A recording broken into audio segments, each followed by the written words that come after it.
everyone, welcome to my channel Learn with Ruchi. Today we are going to do multiples and factors, and this is 4th and 5th class maths. So let's begin.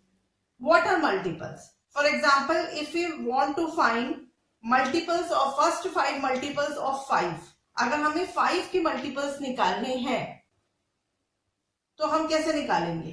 Simple है, हम 5 को natural number से multiply करते चलेंगे.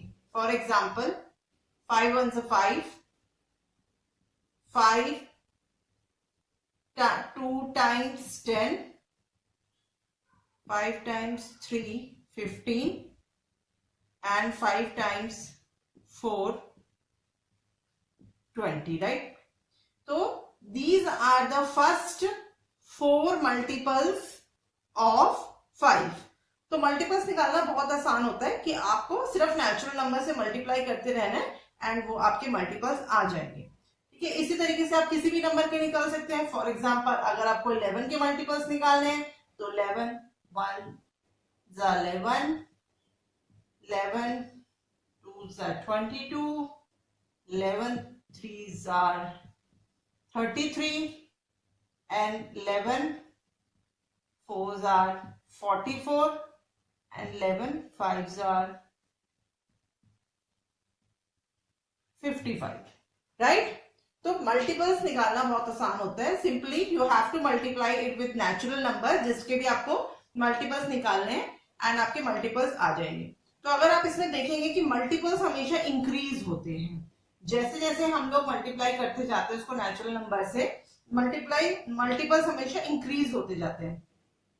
तो it means क्या है कि मल्टीपल्स आर एंडलेस, उनका कोई एंड नहीं होता. मल्टीपल्स का कोई एंड नहीं होता है. और जो भी फर्स्ट मल्टीपल होता है किसी भी नंबर का जो फर्स्ट मल्टीपल होता है वो होता है नंबर इटसेल्फ. सो इससे हम लोग क्या कंक्लूड करते हैं कि multiples are endless and the first multiple of any number is number itself. ठीक है, तो हम लोग ये कंक्लूड करेंगे कि multiples are endless and first multiple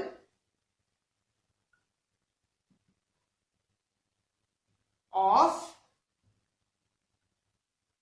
any number is number itself. जो फर्स्ट मल्टीपल होता है वो नंबर इटसेल्फ होता है. फॉर एग्जांपल अभी मैंने आपको बताया था कि 5 को अगर हम 1 से मल्टीप्लाई करते हैं तो 5 आता है, 7 को मल्टीप्लाई करते हैं 1 से तो 7 आता है. तो फर्स्ट मल्टीपल हमेशा नंबर इटसेल्फ होता है और उसके बाद मल्टीपल्स बड़े होते जाते हैं और उनका कोई एंड नहीं होता. ठीक है, तो एक मैं आपको एक यूनिक से एग्जांपल और कराऊंगी मल्टीपल्स के अंदर. मल्टीपल्स निकालना काफी आसान होता है. अगर आपको बोला जाए find the first 4 multiples of 7. Find the first 4 odd कर लेते हैं इसको हम. First 4 odd multiples of 7. तो अब कैसे निकालेंगे? हम लिखेंगे 7 times 1 equals to 7, 7 times 2 equals to 14, 7 times 3 equals to 21, 7 times 4 equals to 28, 7 times 5 equals to 35, and 7 times 6 equals to 42. तो हमारे 4 मल्टीपल्स कौन कौन से आ गए? Odd multiples. This one is first odd multiple, हमने इसको ले लिया क्योंकि ये हमारा इसमें फिट बैठ रहा है. 14 is not an odd number तो हमारा ये नहीं जाएगा. 21 एक ऑड नंबर है तो हमारा क्वेश्चन के हिसाब से मैच हो रहा है. 28 नहीं जाएगा. 35 अभी हमारे कितने हुए? 3. एंड उसके बाद 7 49, तो 49 हम ले लेंगे. तो फर्स्ट 4 ऑड मल्टीपल्स ऑफ 7 क्या आया? 7 21 35 and 49. These are the first four odd multiples of 7, right? अगर आपको कोई भी प्रॉब्लम हो तो आप प्लीज डिवाइड करके देखिए, एंड उसके बाद भी अगर आपको कुछ समझ ना आ रहा हो तो आप मेरे को कमेंट करके पूछ सकते हैं। अब हम लोग फैक्टर्स पे जाएंगे। देखिए मल्टीपल्स में इतना ही होता है, फोर्थ एंड फिफ्थ में इससे ज्यादा आपको मल्टीपल्स में नहीं पूछा जाएगा। तो अब we will move on to factors, right? So what are factors? When a given number is divisible by any other number, then that number would be the factor of the given number, right? So this is the definition of factor. What is a factor? But आपको इस तरीके से समझ नहीं आएगा. I'll give you one example and show you. For example, I want कि 35 किससे divide हो सकता है? ठीक है, हम लोग कहते हैं 5 7 times 35. जिस भी नंबर से गिवन नंबर कंप्लीटली डिविजिबल हो, फॉर एग्जाम्पल 0 आ गया, दिस इज कंप्लीटली डिविजिबल, तो क्या होगा कि कंप्लीटली डिविजिबल हो गया तो ये इसका फैक्टर है। 5 is a factor and 7 is also a factor of 35। ठीक है, ये मेरे को पता था इसलिए मैंने आपको बता दिया। बट हमारे पास दो मेथड्स होते हैं फैक्टर्स निकालने के लिए, एक होता है multiplication method and another one is division method. तो मैं आपको एक एक करके समझाती हूँ। अब मल्टीप्लिकेशन मेथड करते हैं फर्स्ट हम।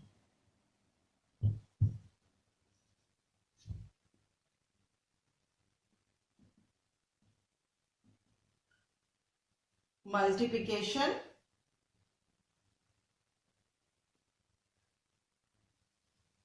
Method, right? मल्टीप्लिकेशन मेथड में हम फैक्टर्स निकालने के लिए फॉर एग्जांपल हम लोग ले लेते हैं 42। आई वांट कि आप 42 के फैक्टर्स निकाल के दिखाएं कि 42 के कौन कौन से फैक्टर्स होते हैं। तो मल्टीप्लिकेशन मेथड के हिसाब से हम लोग 1 से स्टार्ट करते हैं always. 1 times 42 equals to 42, right? अब 1 के बाद 2 से स्टार्ट करेंगे। अब हमें देखना है कि 2 को हम किससे मल्टीप्लाई करेंगे 42 आए। अब मुझे पता है कि हमें 21 से मल्टीप्लाई करना है कि 42 आए। बट अगर आपको नहीं पता है कि 2 की टेबल में 42 कब आता है, कि वो डिविजिबल है या नहीं है, देन आप उसको डिवाइड करके देख सकते हैं। आप 42 को 2 से डिवाइड करके देखिए। 42 को अगर आप 2 से डिवाइड करेंगे तो ये 21 पे जाएगा। 21 पे चला गया, राइट? अब मैं 3 से करती हूँ। 3 से 14 टाइम्स पे जाएगा 42, ठीक है?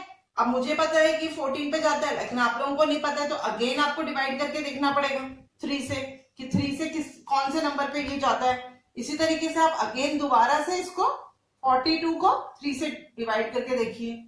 3 ये चला गया, ठीक है, 14 पे चला गया। अब नेक्स्ट है 4 से ये किसी भी नंबर पे नहीं जाता, मुझे पता है नहीं जाता, तो इसलिए मैंने लिख दिया। लेकिन अब क्वेश्चन अराइजेस कि आप लोगों को कैसे पता चलेगा कि कौन सा नंबर जा रहा है कौन सा नंबर नहीं जा रहा है, क्योंकि आपको नहीं पता कि 2 की टेबल में 21 टाइम्स करेंगे तो 42 आएगा, राइट? तो इसके लिए डिविजिबिलिटी रूल्स होते हैं जो आपको हेल्प करते हैं ये सब चीजें फाइंड आउट करने के लिए। तो डिविजिबिलिटी रूल्स मस्ट है कि आपको आने ही चाहिए। इसका वीडियो मैं बना के अपलोड करूंगी, तो यू कैन वॉच दैट और आप वहां से डिविजिबिलिटी रूल सीख सकते हैं। अभी हम उसके बारे में डिटेल में नहीं जाएंगे। अब 4 से मेरे को पता है नहीं है, कोई डिवाइड नहीं होगा, इसलिए मैं नहीं लिखूंगी। मुझे पता है 5 से भी नहीं जाता ये नंबर, देन अगेन मुझे पता है 4 से नहीं गया, 5 से नहीं गया, 6 से जाएगा, ठीक है? तो 6 times 7 is equals to 42। अब 7 से भी जाएगा, 7 times 6 is equals to 42। लेकिन 6 into 7, 7 into 6, one and the same thing. जब ये रिपीट हो गया 6 into 7, 7 into 6 रिपीट हो गया। अब रिपीट जहां पे भी हो जाता है वो रिपीट नहीं करना और हमारा सम वही कंप्लीट हो जाता है, तो ये साइकिल बन जाती है। ये इंक्रीज हो रहा है 1 2 3 6 और इधर हम गए, ठीक है, इधर जाके 7 14 21 और 42 ये ऐसे इंक्रीज हो गया यहाँ पे, ठीक है, ये इधर इंक्रीज हो गया। तो 42 के क्या क्या फैक्टर्स हो गए? 42 के फैक्टर्स हो गए 1 2 3 6 7 14 21 and 42। 7 14 21 and 42. So these are the factors of 42, right? अब अगेन हम एक छोटा सा एग्जांपल ले लेते हैं मल्टीप्लिकेशन मेथड के लिए, ठीक है? तो आपको और अच्छे से समझ में आ जाएगा। नहीं आए तो अगेन आप प्लीज रिवाइंड करके देखिए, अदरवाइज मुझे कमेंट करके पूछिए। It is very simple, 2-3 bar watch करेंगे आपको इजीली समझ में आ जाएगा। अगर हमें 15 का निकालना है, फैक्टर्स क्या है, फिर दोबारा से हम 1 से स्टार्ट करेंगे। 1 को 15 से मल्टीप्लाई किया तो 15 आ गया। 2 से नहीं जाएगा, मुझे पता है 3 से जाएगा। 3 5 15, ठीक है, 15 आ गया। फिर 4 से नहीं जाएगा, 4 के टेबल में 15 नहीं आता, 5 से जाएगा। 5 3 अब अगेन रिपीट हो गया, 3 5 5 3 रिपीट हो गया। रिपीट हो रहा है तो हमें उसको हटा देना है, नहीं लिखना है, और हमारी साइकिल कंप्लीट हो गई। हम यहाँ पे इंक्रीज, यहाँ पे ये 1 3 इंक्रीज हुआ और फिर इधर से ऊपर की तरफ इंक्रीज हुआ, तो this is the cycle, cycle complete हो गई। तो 15 के क्या फैक्टर्स हुए, 1 3 5 and 15, right beta? So this is the multiplication method, and now we will do division method. Division method is also very simple. उसमें आपको सब में डिवाइड कर करके देखना होगा, that's it. अब हम डिविजन मेथड करेंगे।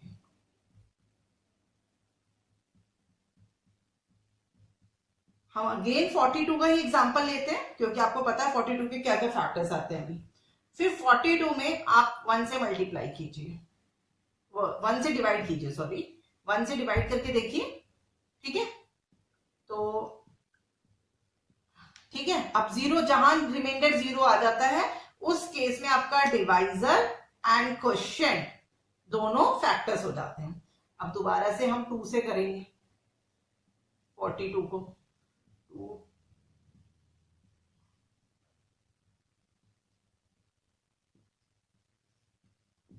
तो अब ये 0 हो गया, तो यहाँ पे भी ये 2 and 22 एंड फैक्टर हो गया, ठीक है? अब हम 3 से करते हैं,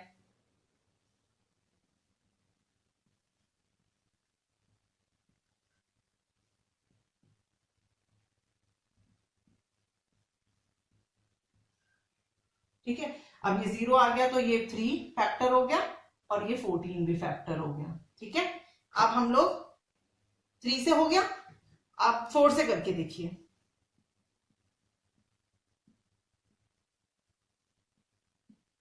तो नीचे रिमाइंडर आ गया, नीचे क्या आ गया, रिमाइंडर आ गया।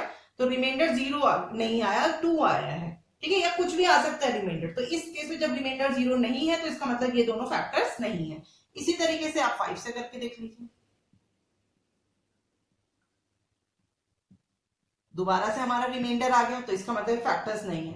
अब आप 6 से करके देखिए,